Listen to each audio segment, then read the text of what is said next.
Quality.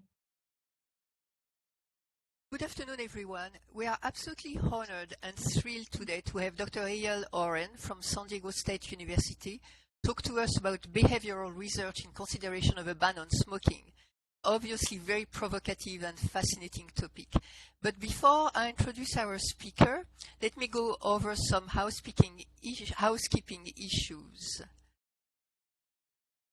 So we continue extending CME credits for our tech talks and our ID series presentations. We will distribute the information via email to those that registered for today's event. If you did not register prior to today's talk, you can still obtain CME code information from Deborah Rees, and Deborah will write her email in the chat. Our upcoming events, our next Tech Talk is March 2nd, and that will be Frank Curero from Johns Hopkins University. Will talk to us about harnessing the power of geography in public health, special case study reviews from Delaware. So this is really exciting. You do not want to miss this Tech Talk again on March 2nd.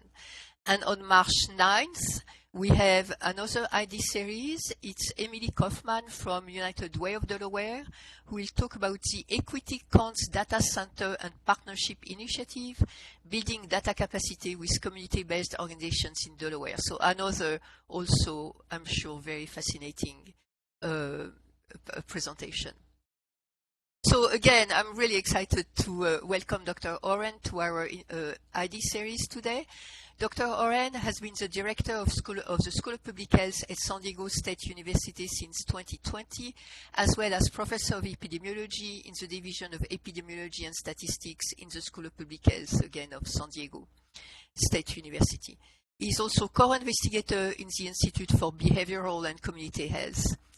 He obtained his PhD in epidemiology from University of Washington and has received since $100,000 of sponsored research funding from the NIH, the Department of Defense, state agencies, and numerous foundations. He has a very large number of peer-reviewed publications as well as numerous books and book chapters. He has been also interviewed for articles in the media as well as for the radio. He's a teacher, a mentor, and has served on multiple dissertation committees.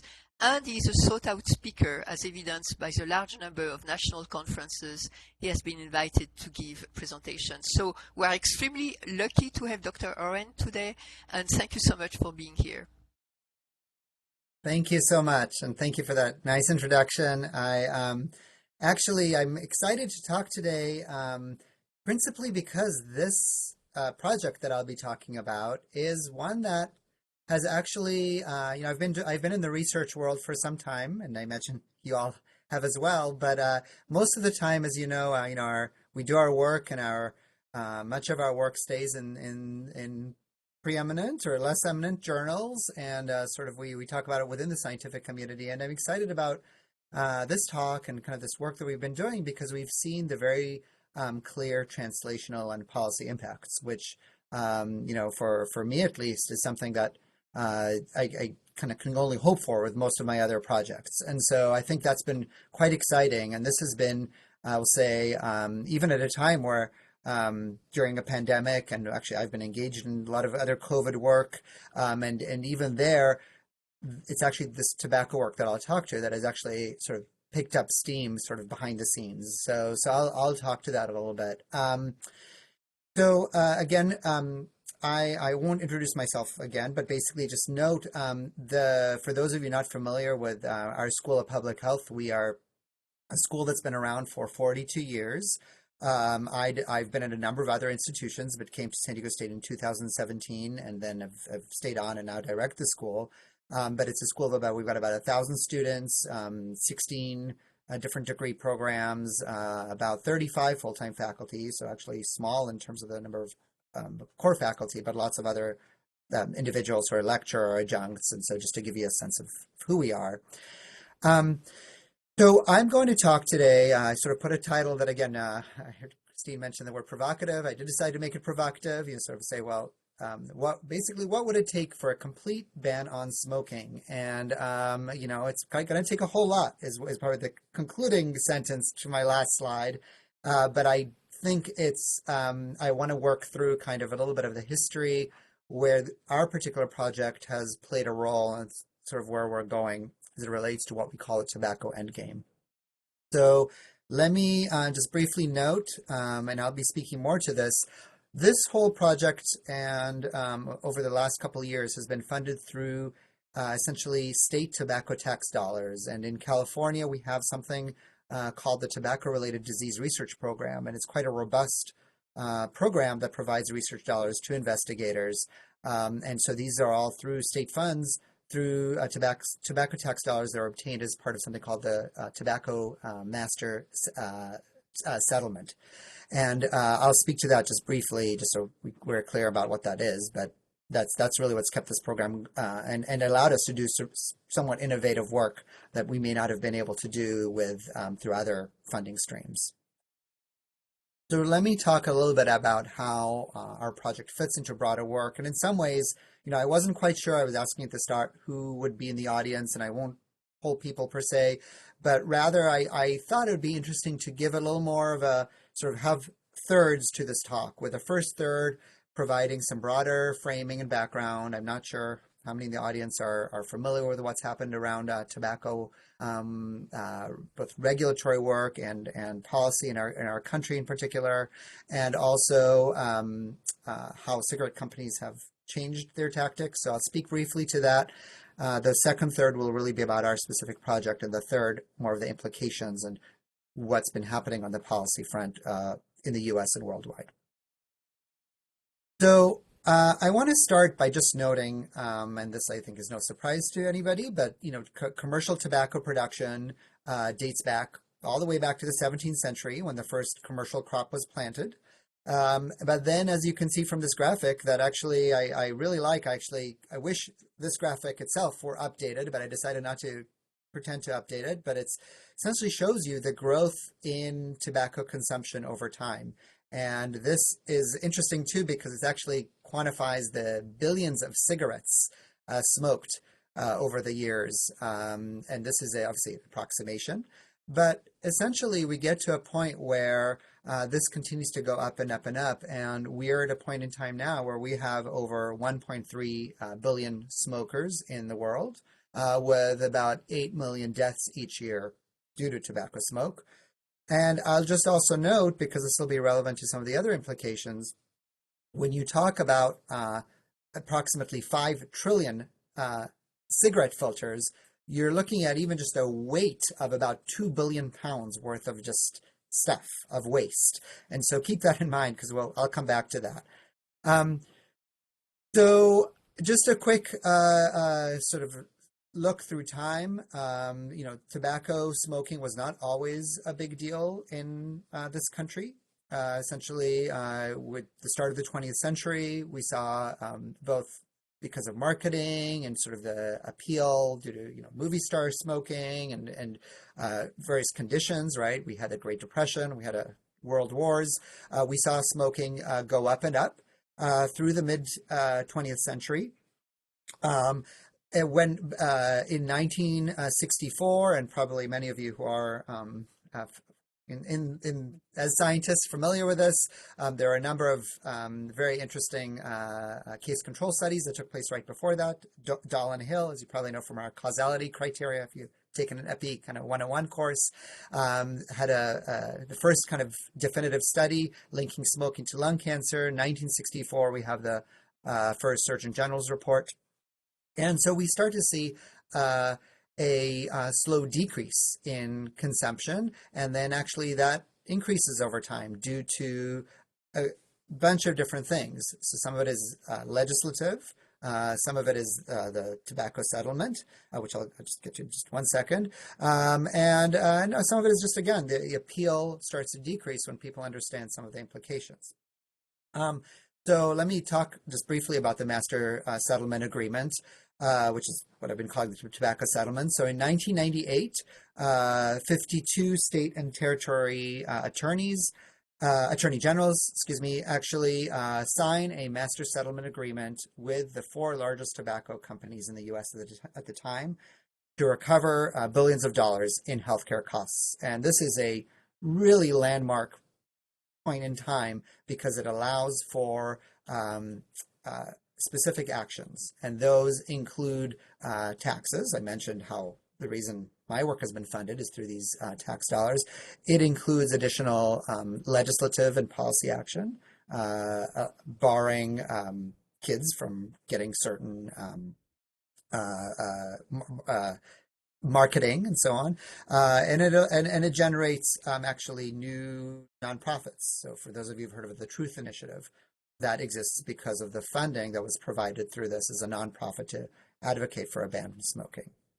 But despite this, we're still at a point in time where we've got about 38 million cigarette smokers in the U.S., more than 16 million Americans also living with a smoking or smoking-related disease at this time. And the issue here is, of course, not just thinking about the U.S., it's thinking worldwide, and I'll show you just a few slides here. Even with that decrease that we see in that graph, worldwide we continue to see a continued uptick in smoking. And with that uptick, and what I'll show you in a moment, we also see the delay, right, between the smoking and the outcome, and in this case, really lung cancer or often related outcomes. And we're talking about a delay in decades, as we've learned from some of the, even from the work in the 1960s. So if we really look forward, we project that the number of deaths worldwide is going to just continue to increase in more than an incremental fashion. And so these are just some projections showing you what we might expect. And I'll note here, so this is sort of this projection, right? If you look at U.S. data, so those are the curve on the left shows you, the purple curve shows you the number of cigarettes smoked per day among U.S. men and women, and you can see how from the 1960s on, as we saw in that earlier graph, it's gone down. If you then go over to the right, you see that hatched black line. That shows you the lung cancer death rate per 100,000 population. And so again, you see that there's an approximately 30-year delay between peak smoking rates and peak lung cancer. So peak lung cancer rates are actually seen today in the mid-1990s, and since then have gone down. But what we see worldwide are that in many countries, and in this particular slide that I took from a publication, there's the example of China and Indonesia. There are many other countries we can look towards. You can see how the number of cigarette smoke just continues to go up and up. And so we would expect that those delays in cancer rates are going to result in overall death rates in future years in particular countries. So there's an existing model that's known as the four-stage model that was put forward at this point. It's a couple of decades ago. It's about 3 decades ago by Alan Lopez, which actually was specific to high-resource countries. And the point was that we see these 4 stages where we have a beginning of an epidemic when the prevalence of cigarette smoking is fairly low. In this case, there's applied to principally men, and cigarettes cause few deaths. Then you move to stage 2, where you see a rapid increase. Again, it's been particular, at least in Western societies, to male smoking prevalence, and then the start of smoking among females. And then stage 3 sees this downturn and a bit more of a convergence in prevalence between males and females, but then the start of an increase in smoking attributed mortality, with higher mortality among men still, because the mortality is not caught up among women. But then you get to stage 4, where even though prevalence is decreasing in both sexes, deaths that are attributed to smoking continue to rise and actually peak at about 1/3 of all male deaths. So this is a model that actually now has been updated to sort of say, well, what does this look like in other societies where maybe the proportion of men and women who begin to smoke is a little bit different. But I want to come back to this as also an equity issue, because thinking both not just about gender, we can think about some other axes in terms of where smoking picks up in certain racial or ethnic groups, certain geographies. But I think it's important to be aware that there is sort of a existing model that we've sort of been following, and actually, from I think many societies, at least Western societies, has been helpful to understand sort of where we've been and where we're going as we think about tobacco control. I want to also note, this is from a fairly recent publication from the Centers for Disease Control, that in recent years we've had approximately 20% of the U.S. adults smoking any tobacco product. Cigarette smoking itself has reached an all-time low. This publication was about 14%. It's dipped down even a little bit lower than that. But that among those who smoke, and this is part of the reason I think our study is of interest, you're talking about people who smoke a lot. And just to give you a sense from this particular graphic, you've got about 70% who are daily smokers. And of those daily smokers, we're often talking about fairly high consumption in terms of cigarette packs. Again, I don't, by the way, I don't judge. This is more of a provision of just the information we had. So what we're looking at here are really just the behavioral and health impacts. I also just want to note that it's very difficult to locate and understand what you actually get in a given cigarette now. And this is an interesting analysis that was carried out a little while back. Just gives you a listing of about 4,000 compounds, more than 60 of them carcinogenic. But we actually have gone through and done some analyses on the cigarettes we've used, and we've learned fairly quickly that even the distribution of compounds varies from somewhat from one cigarette to another. Certainly varies from one brand to another. Not necessarily public or published information, but again, we don't necessarily even always know what it is that we're inhaling. So let me talk briefly about filtered cigarettes, because that's going to be relevant to our study, which I'll introduce in a minute. With some of the studies that had started to occur, I mentioned Dahl and Halen, that actually occurred in the 1950s.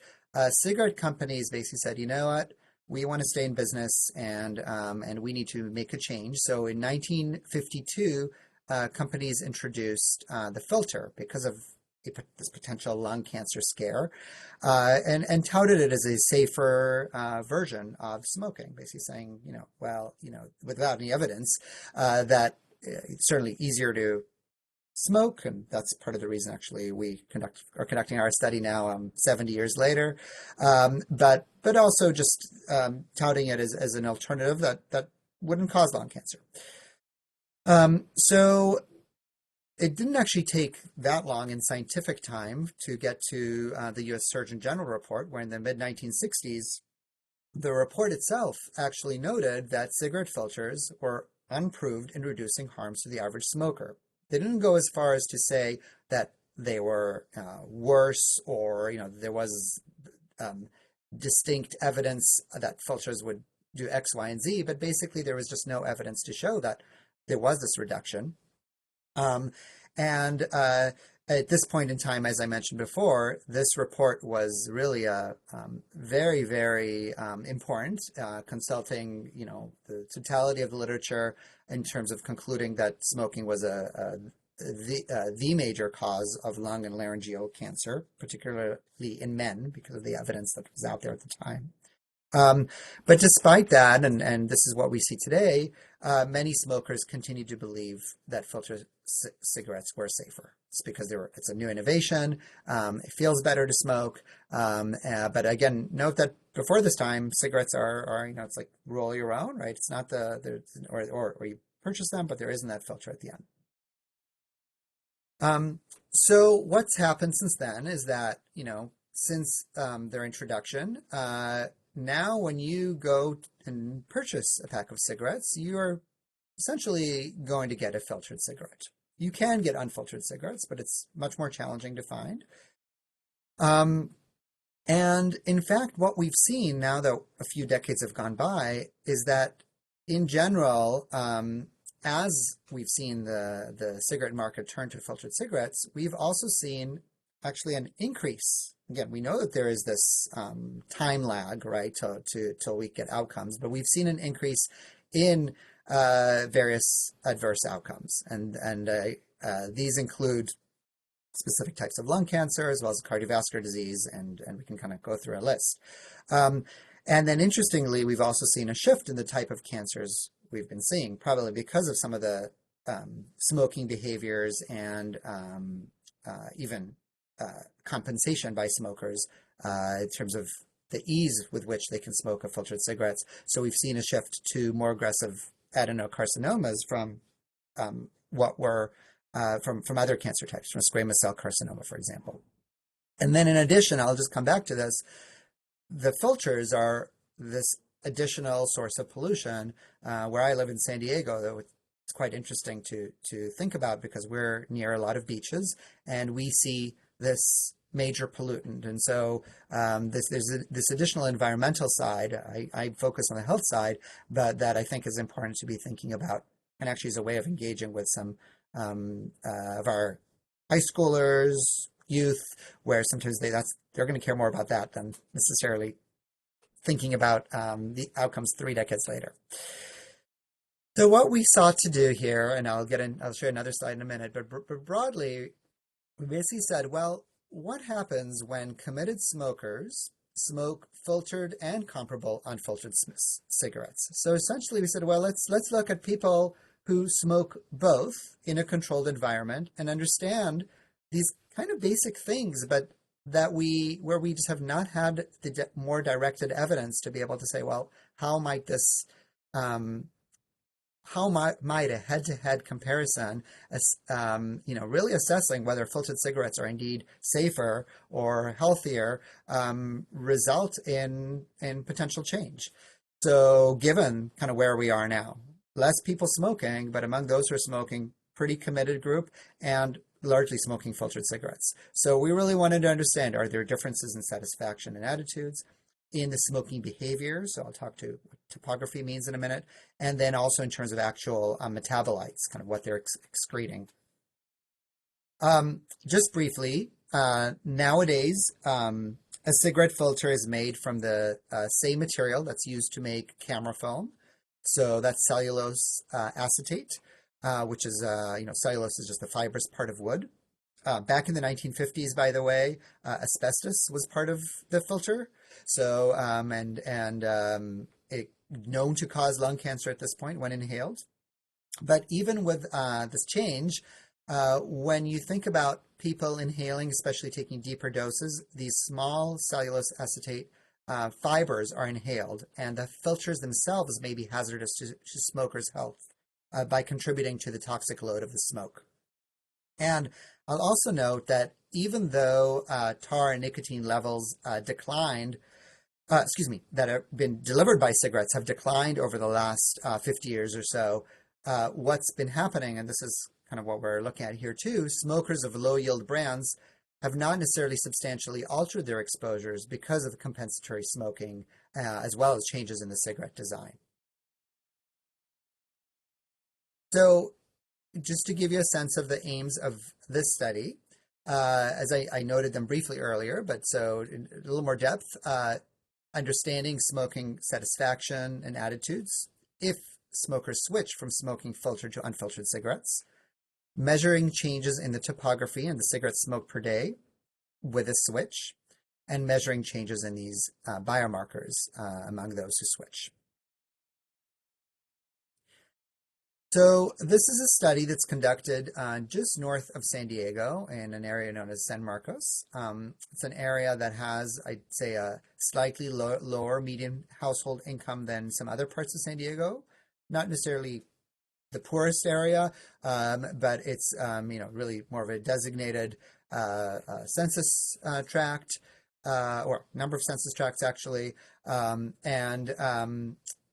primarily, we thought we could get at a broader swath of a smoking population in this region, and so decided to do it there. And this was actually a partnership of 2 university campuses. We ran this through a smoking lab up at a campus up in San Marcos. So what we did here was conduct what's known as a randomized crossover clinical trial.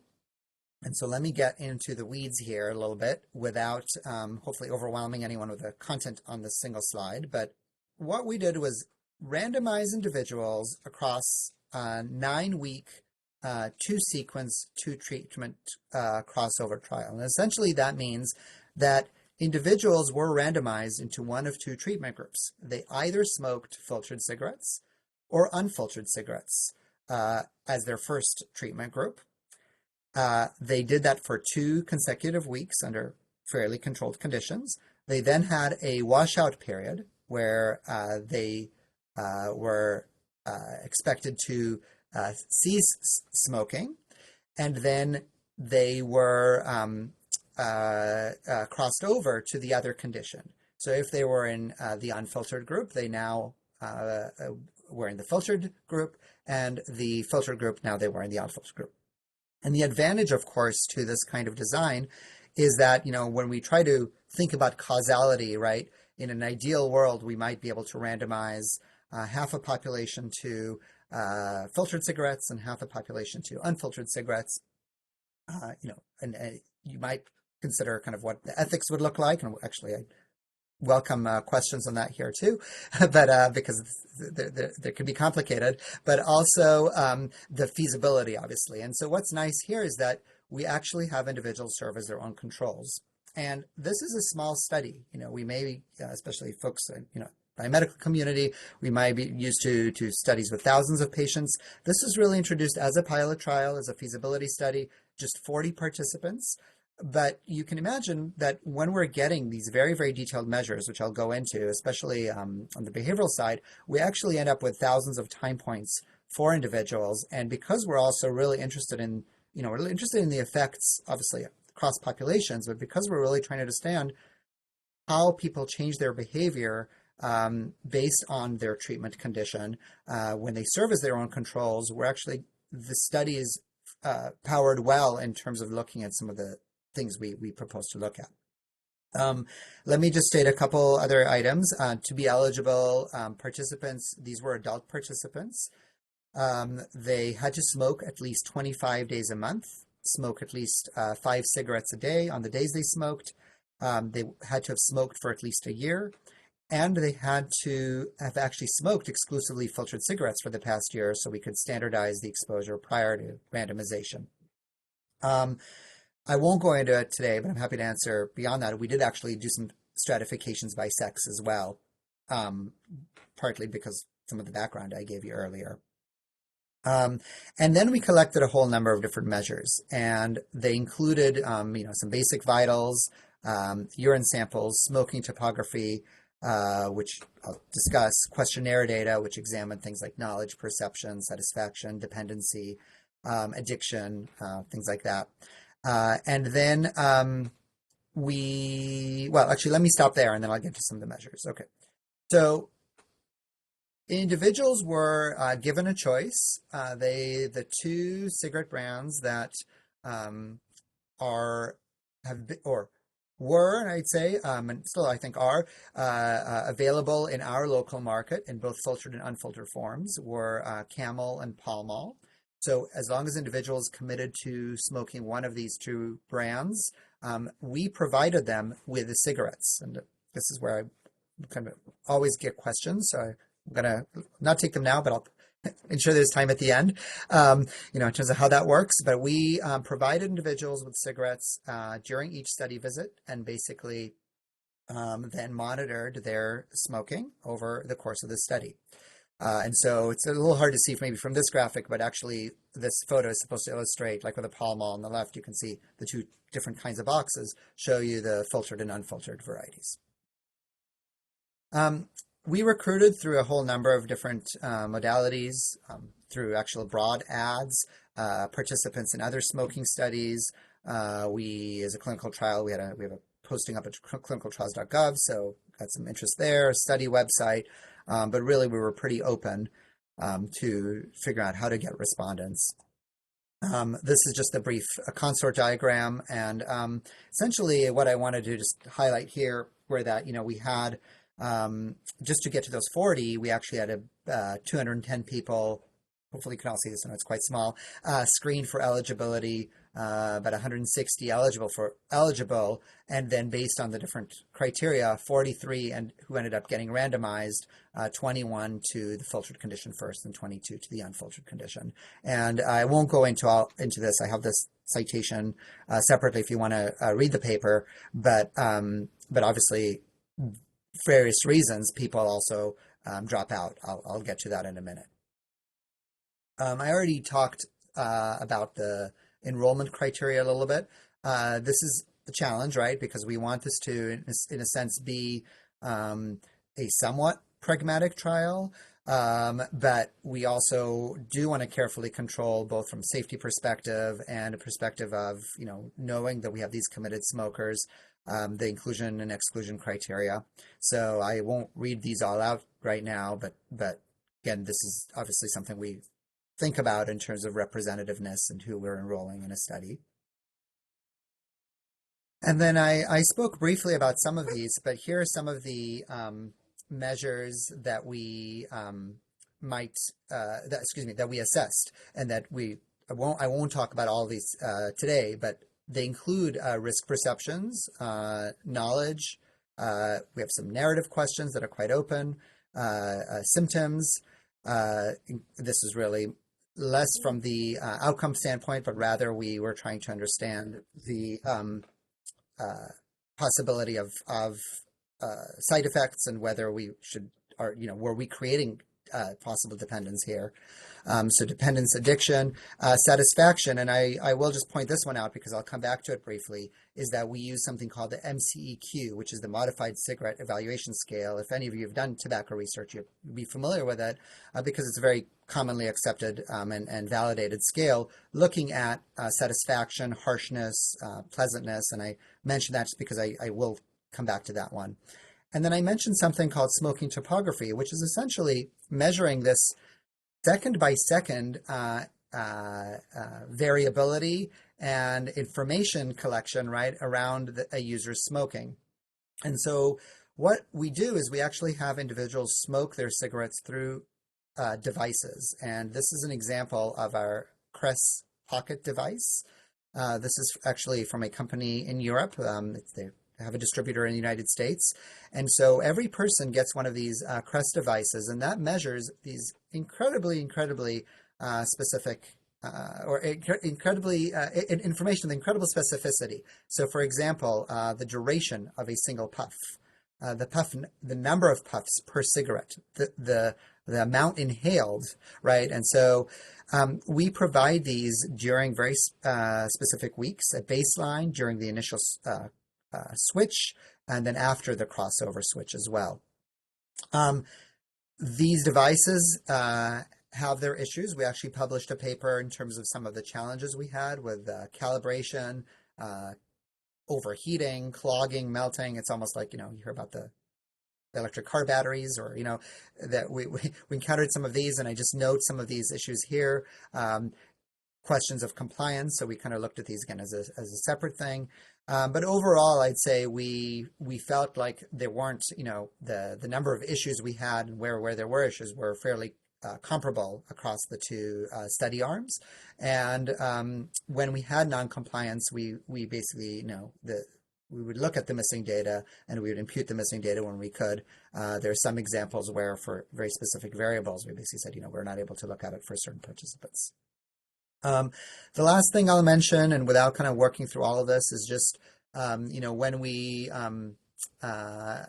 smoke a cigarette, obviously nicotine is absorbed through the linings of our nose, our mouth, and then passes through the lungs, through our body, into the bloodstream. But at the end of the day, right, it's filtered by the kidneys and then excreted in urine. And I mention that because that is, right, the end product that we can assess in terms of what might be happening in terms of the metabolism in our body. And so we were specifically interested in this study at urinary cotinine and creatinine, which are considered the main metabolites from nicotine. So those were on that study diagram with a lot of information, but essentially we measure those at baseline, post-washout, and again at the end of the study period. In addition, we're interested in some other compounds. So one of those is NNAL, which is known to be a carcinogenic metabolite specific to exposure, and then some other organic compounds that was more exploratory. I won't present that today, but VOCs that were also measured at different time points. And these are all analyzed through a mass spectrometry. This is Dr. Daughter just in the photo in the lab. Just very quickly, there are many, as I mentioned, smoke carcinogens, but there are 6 very notable ones that are known to produce DNA adducts, which are, that's DNA that's bonded to chemicals. That is often the start of a cancerous process, where you have start of a process with cell damage.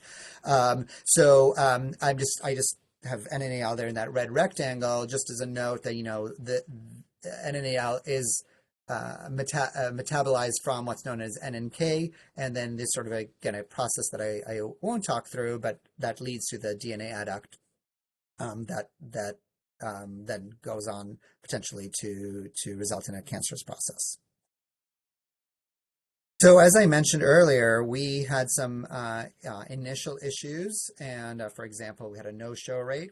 We had to very quickly figure out what was going on. We actually offered very generous incentives, hundreds of dollars actually, to get people there and involved, because we actually needed people to show up in a lab space, and I can talk a little more if there are questions about how we changed that during COVID. But there were challenges there that we had to walk through. I also just note a couple of reasons where people got lost to follow-up, and we actually had somebody who was incarcerated. We had a person who just really had other issues where they just couldn't continue in this study. Someone who had a medical condition who basically, why we don't want to be, again, facilitators, right, of that smoking habit, and that's again that the challenge here. So let me just go to some of the results. So we had study completion in 81% in our filtered unfiltered arm and 86% in our unfiltered filtered arm. The mean age, you can see from the study, was about 37 years of age. And actually 41% of our study sample were women. That was a little bit higher than we'd expected. At baseline, participants reported smoking an average of 14.5 cigarettes per day in the past 30 days. So let me just walk through kind of a busy slide here, but I was trying to fit a bunch of results here together. So I mentioned earlier the MCEQ. So this was one of our primary exposures as a validated measure of satisfaction. And so what we did just analytically here, because of the repeated measures, is that we took items such as the MCEQ and we used linear repeated measures mixed effects models. And depending on the measure, we used different covariance structures to basically understand kind of look at the variability in our sample. And so what we found, and I highlight on the box on the left that has some of those as MCQ measures in particular, were that filtered cigarettes were, again, maybe not surprisingly, but here's our head-to-head data, were rated as more satisfying, less aversive, more enjoyable, and less negatively reinforcing than unfiltered cigarettes. And in that graphic on the right, that you can see the estimates as well as confidence intervals for a number of these subscale measures around perceptions. And if you take a look, you can see sort of where those 95% confidence intervals cross one versus where they're potentially significant. And so we also found that filtered cigarettes were perceived as better tasting, less harsh, and less potent compared with unfiltered cigarettes. just showing you some more perception data here. This just shows that based on these same types of models, filtered cigarettes were perceived as better tasting. So it's about 13 points higher than the unfiltered, less harsh, that's about 20 points lower, and less potent compared with unfiltered cigarettes. And so it's interesting because you might say, well, I want to smoke a cigarette because of that potency, or to feel like I'm really getting a hit. But actually in this case, it's like, again, the perception as well. There's maybe less nicotine here, or there's less exposure in a sense, and so I'm gonna not be as badly impacted, even if though I might know that cigarettes are not the best thing for me. This is just interesting information I want to share on the individual participant, on a treatment arm basis. And so I'll just walk you through this. In this figure, you can see the plotting of mean score by treatment arm for each of the 5 perception questions that I mentioned earlier. So these are addiction, taste, harshness, actually draw ease, and potency. And the vertical lines show the beginning of the first treatment, the washout period, and the second period. And so, for example, for addiction, the scale ranges from I'm not addicted to cigarettes at all to I'm extremely addicted to cigarettes. For taste, it's from, tastes terrible to tastes great, and so on. And I think the clearest illustration of the treatment effect can be seen in the graph for harshness, because following the randomization visit, what we see is that the unfiltered first arm rates their cigarettes as more harsh compared to the filtered first group. And the average perception score by arm changes again after the pre-treatment 2 visits. So that's right before the second visit, where the opposite treatment sequence is then initiated. So I just want to show you here some more data. Again, I will not go through all of this, but essentially we see actually no difference in nicotine dependence score for these arms, and that certainly makes us feel a little bit better. But the average cigarettes smoked per day were a little bit higher for the filtered cigarette first group compared to the unfiltered cigarette group. And then I'll highlight some of the lab results. I'll talk to this a little more, but we log transform these results just in terms of having a standardization, and because essentially we're looking at also results that take creatinine adjusted cotinine levels. So we found that they were comparable between these 2 arms. And again, I'll come back to this because what we think is happening, and especially when we look at some of those CREST measures, is that individuals are compensating through their behavior so that we're actually not seeing if we look at an outcome in terms of those biomarkers, we're not actually seeing a difference in those outcomes. So again, because the compensatory behaviors when smoking filtered cigarettes. We also see no intention to quit differences among the arms. So, didn't seem like that influenced their decision making, at least at that point. I won't speak in depth to this, but I just want to show you we looked at, this is actually being published in a different paper, but it's looking at the self-report measures. So I have, again, those 6 scales on the MCQ, and what we can consider more objective outcomes through the topography measures. So, for example, the average duration, or the puff interval, or so on. And so I just want to show you how those individual dots are each of those average scores on the 6 scales. And then the bars show you the filtered and unfiltered groups. So a little bit difficult to parse through this visually. This is just something descriptive to look at, but we do see some, certainly we saw some correlation between the objective and self-reported measures. That's part of what we were looking at. And then we do see some differences depending on the CREST, the topography measure. And I won't go into that right now. So essentially, we find, right, that unfiltered cigarettes are perceived less favorably than filtered cigarettes. We find that people who smoke, at least in this study, think that unfiltered cigarettes are more harsh, don't taste as good, they're less enjoyable, less satisfying. They rate them as more potent, aversive, negatively reinforcing. We don't see differences in dependence and intent to quit. We don't actually see differences in the cotinine and NAL measures, primary biomarkers. And the whole point here, right, is for us to say, well, there's this proof of concept for, banning filters. I mean, we came into this, I guess, with somewhat of an agenda, although our hypotheses are hypotheses. But, if indeed their filters don't provide a benefit, we now have some preliminary evidence to kind of say, well, what kind of, what's the point? The cigarette companies introduced this in 1952. We've now transitioned to a place where we are only seeing filtered cigarettes essentially on the market, but they really are no better. So our hope has really been, to inform policy and then say, well, what would it take to have a more definitive trial? Could we scale this kind of work up?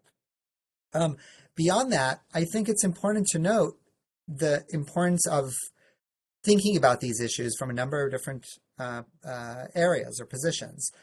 For one, I think even with the decrease in smoking, that decrease in the United States, that decrease is not uniform.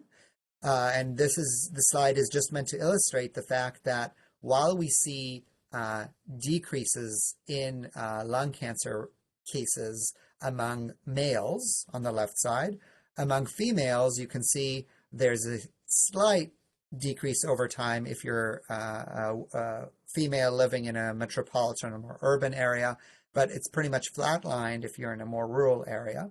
And we can go into, you can look at this paper, or we can go into this in more depth among other different populations. There's also the issue of waste that I mentioned earlier. And as I noted, the plastic known as cellulose acetate is really slow to degrade in our environment. And depending on the conditions in the area, we've seen that degradation takes from somewhere from 18 months to 10 years or longer for a cigarette filter to decompose.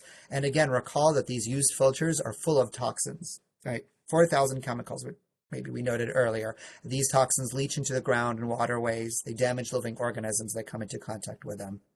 And most of these filters are discarded with bits of tobacco that are still attached to them. So that also pollutes our environment with nicotine, which in itself is poisonous.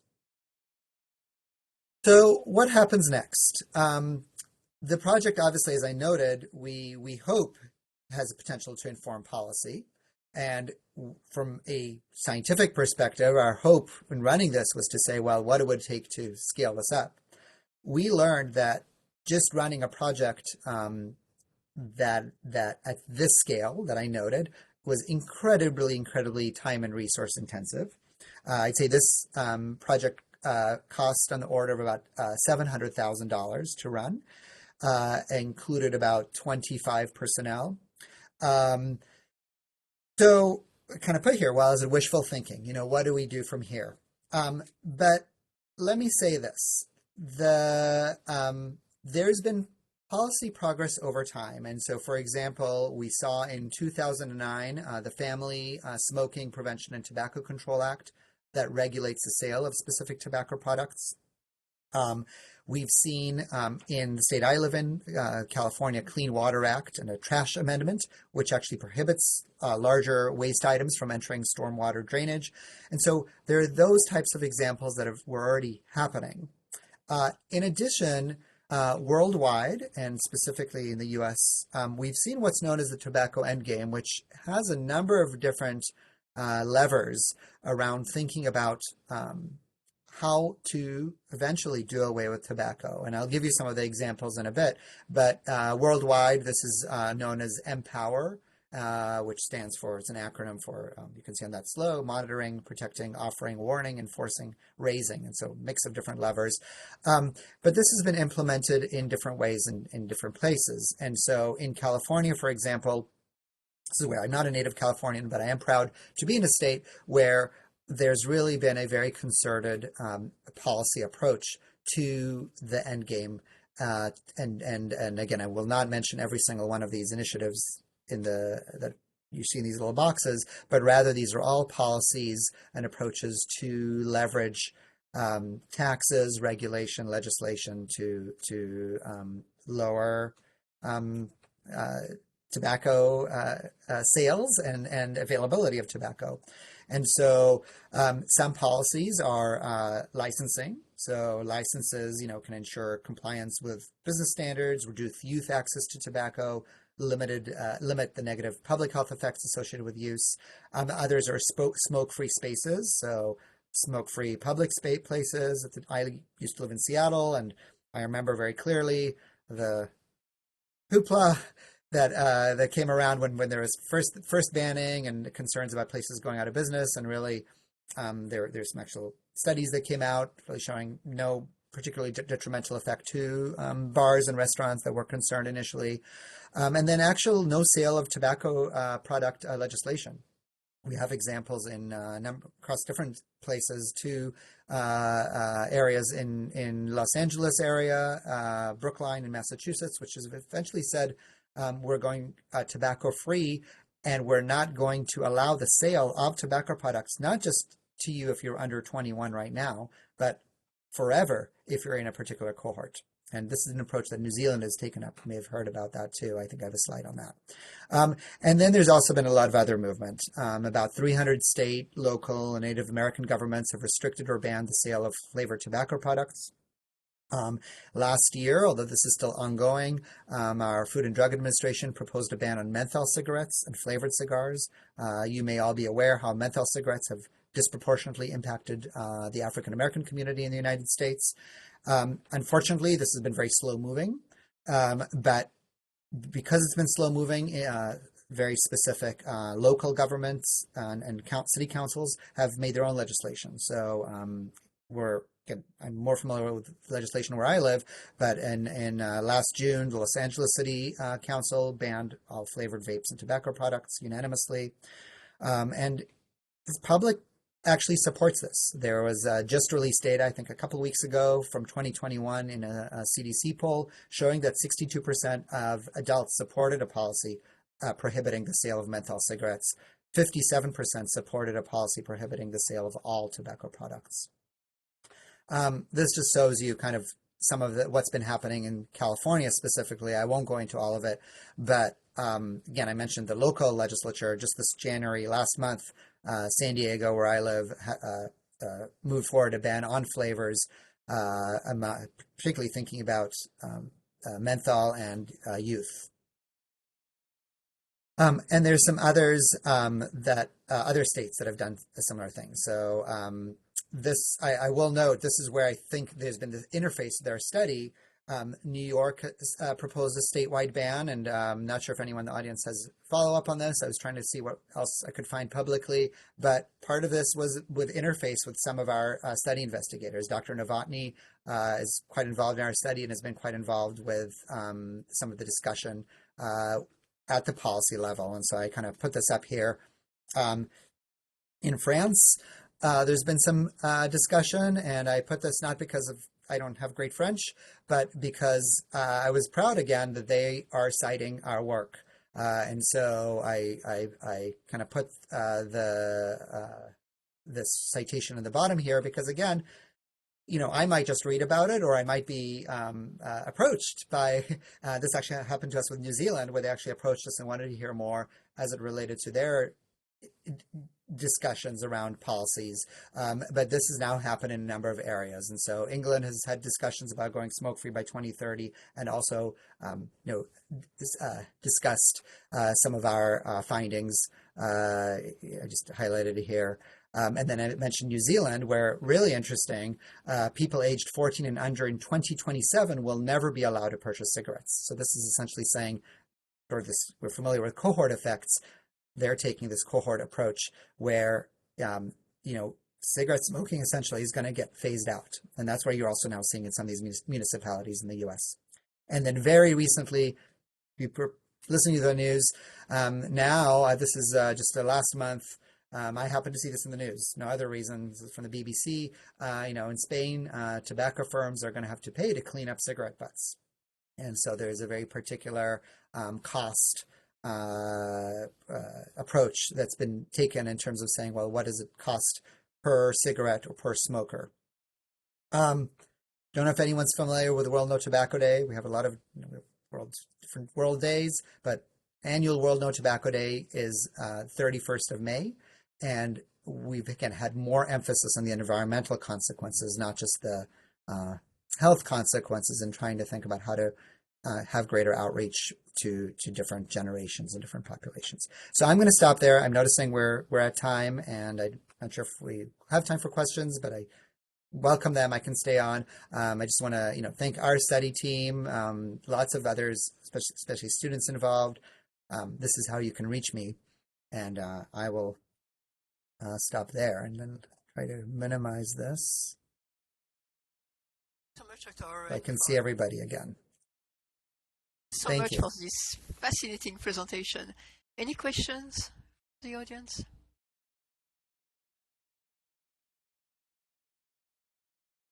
Well, while we are waiting for people, I have a couple. So I guess from what I understand, you are arguing that banning the filters is the first step towards banning all cigarettes. Is this correct? That's right. You are using it as a first step. It's a first step, but it's a very consequential step given where the market has gone. Right? If you again go to any store selling cigarettes, that is what you're going to find. So we're coming at this not so much. People may continue to roll their own cigarettes, right, without filters, or they may continue to use. But from a industry perspective, that's certainly where the industry is and continues to profit. Then I have a question about the study, the wash-up period, in the middle, where you said that people were not supposed to smoke during this. I guess this was 2 weeks, right? Did you? Correct. It's actually it's a 3-week period, actually. Right. Were they able to achieve this? They didn't smoke? Yeah, I think it's very challenging, and I didn't note I noted just the compliance with the device, and that's part of it. Because there's no, I guess I would put it this way: if somebody really wanted to sneak a cigarette without smoking through our device, they could, right? There's not, we don't have a 24/7 camera.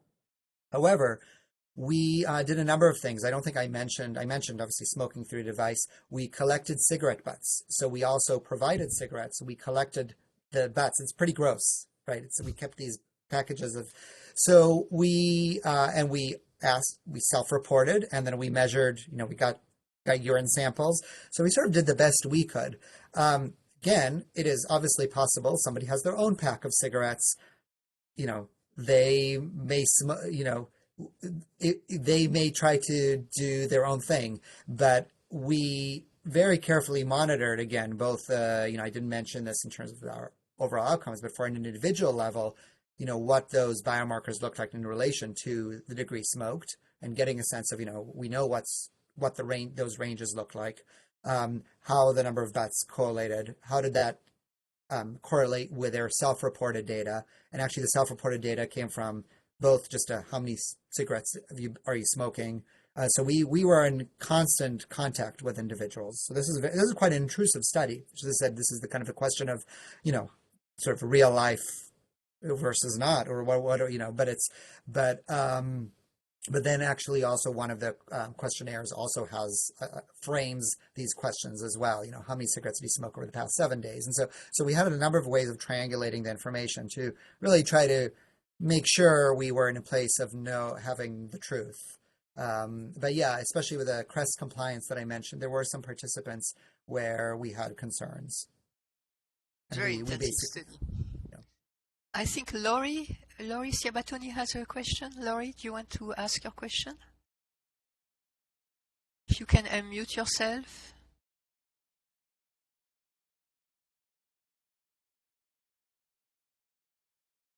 We have some challenges here, technical challenges.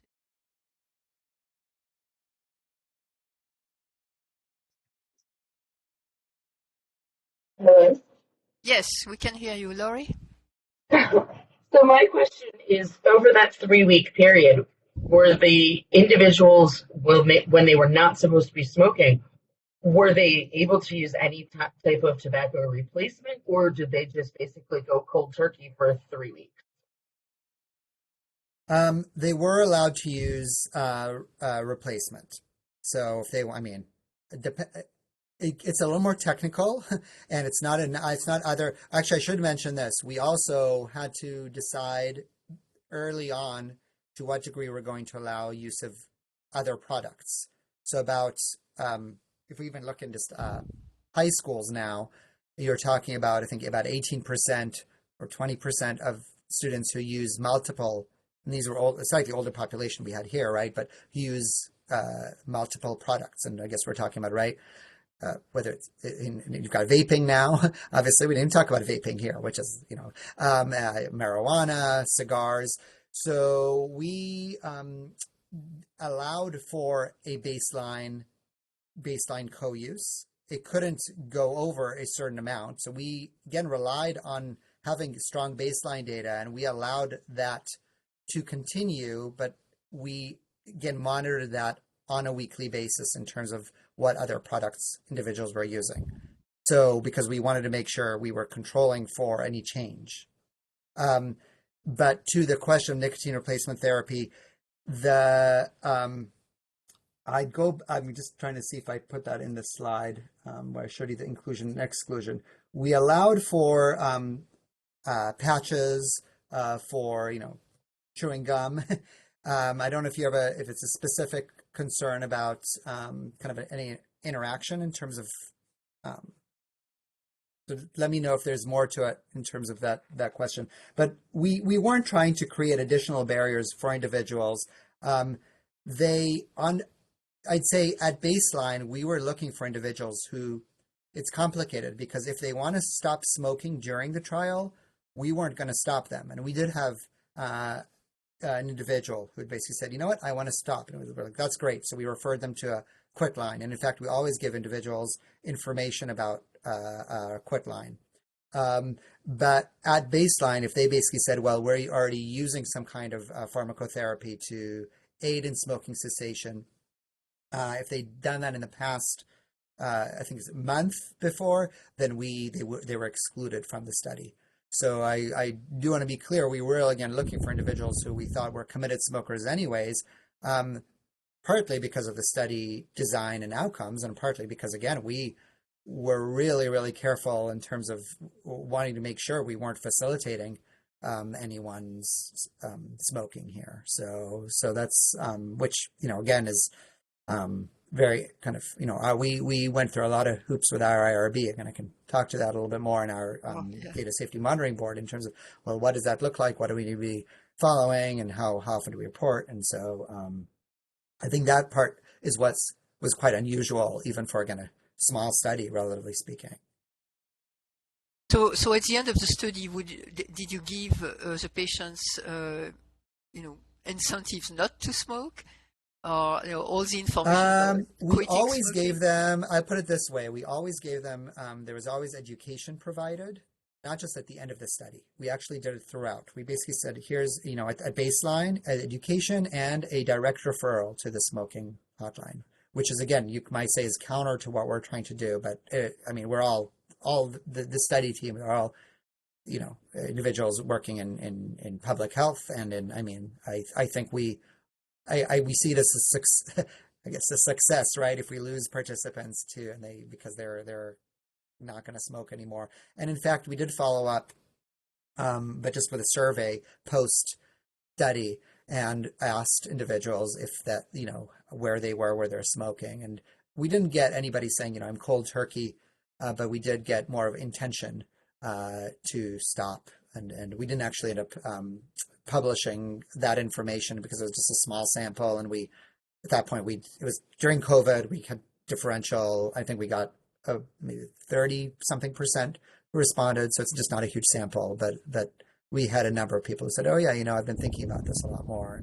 But that wasn't, again, we wanted to make sure we were doing things in a way that was not harming individuals, and we wanted to provide the information, but the study did not set out, obviously, to necessarily, it wasn't a smoking cessation trial. This is really fascinating results. Any other questions for Dr. Oren? Any other questions? So thank you so much for this wonderful presentation. Yes, we'll adjourn the session now.